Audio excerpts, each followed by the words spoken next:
All right, we're talking the best 3 AT&T wireless phones. Let's talk about it.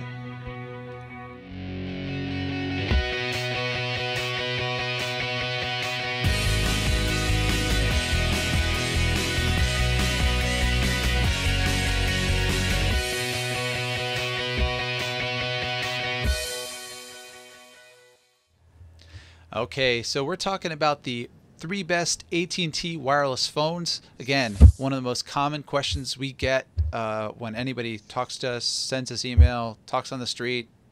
We say, what phone should I buy? So here are the 3 best phones on AT&T Wireless's network. So Ray, I guess the first one that we're starting with is going to be the HTC One X, the X. So that's there you go. There you go.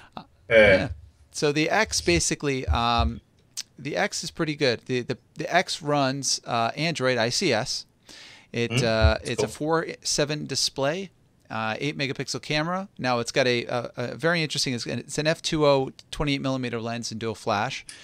Wow, I didn't realize that. That's kind of impressive. Yeah, that's one of their big selling points on this phone is that it's got a phenomenal camera.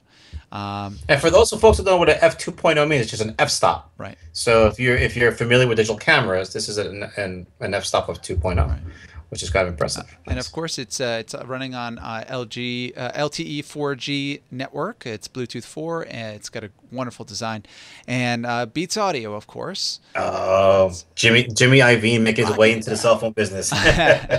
Now its cons, the battery life. They're saying that the issues with the device is the battery life is because it needs an OLED display, and it is NFC capable, but AT&T always kind of messes up that dream. Yeah. Oh, boo-hoo. And it's got a price point of $199. I love the $200 price points. I mean, I think that is the meat and potatoes of the cell phone industry. Anything above that is just a little too much. Beats is cool, Bluetooth is cool. But you know what, man? I don't understand. I do understand why NFC is not. The services are not available on AT&T's network because they want to provide their own services, right? But I just wish it was. Even if they turned on something, even if I could like pay my bills through AT&T, something. I mean, it's there. Come on, seriously. But anyway, I complain too much. Let's move on.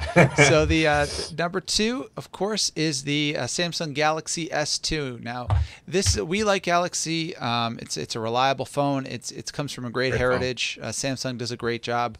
So it's, of course, a 4G LTE phone, 4.5-inch display, dual-core 1.5 processor, 2 megapixel front and an 8 megapixel 1080p back camera, which happens to be pretty good.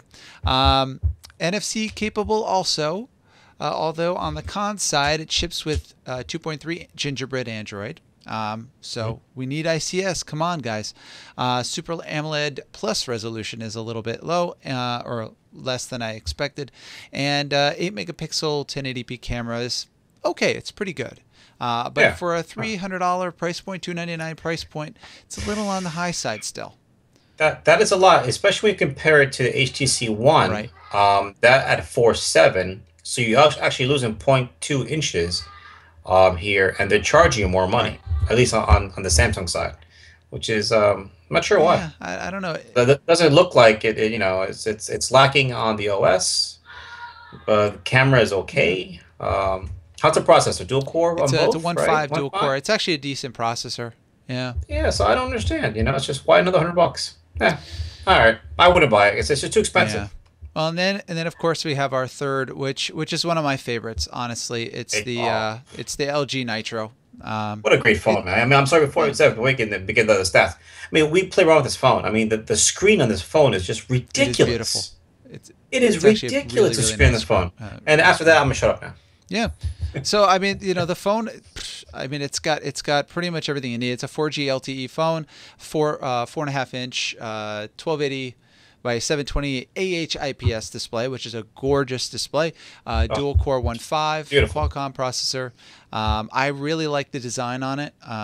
Really fit well on my hand. 8 megapixel rear camera, HDMI port. It has a DLNA wireless media streaming, 1080p HD camera, and the front-facing camera is 1.3. But the cons is it's got a small battery. It's an 1830 milliamp battery, which drains fast because of the 4G. It's running Android 2.3 again. We got to get the ICS on there, and it's got a little bit of a lag, especially with the shutter. And that little plastic cover piece that we hated was on the top. Yeah. Never liked it. But at a $99 price point, that's a pretty good price for that device. It is a good phone, especially if you're one of those folks who just loves beautiful, gorgeous color in your screens. I mean, this screen is just beautiful. I mean, I think I would just go out and purchase this phone because of that. And the fact also sitting on an AT&T's LTE network, which, not for nothing, in New York City, did I say not for nothing?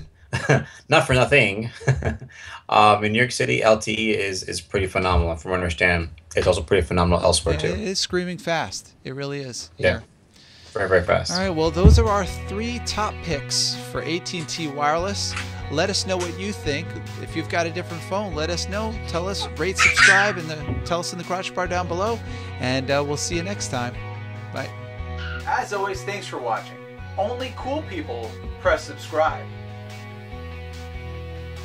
Right here. Right here.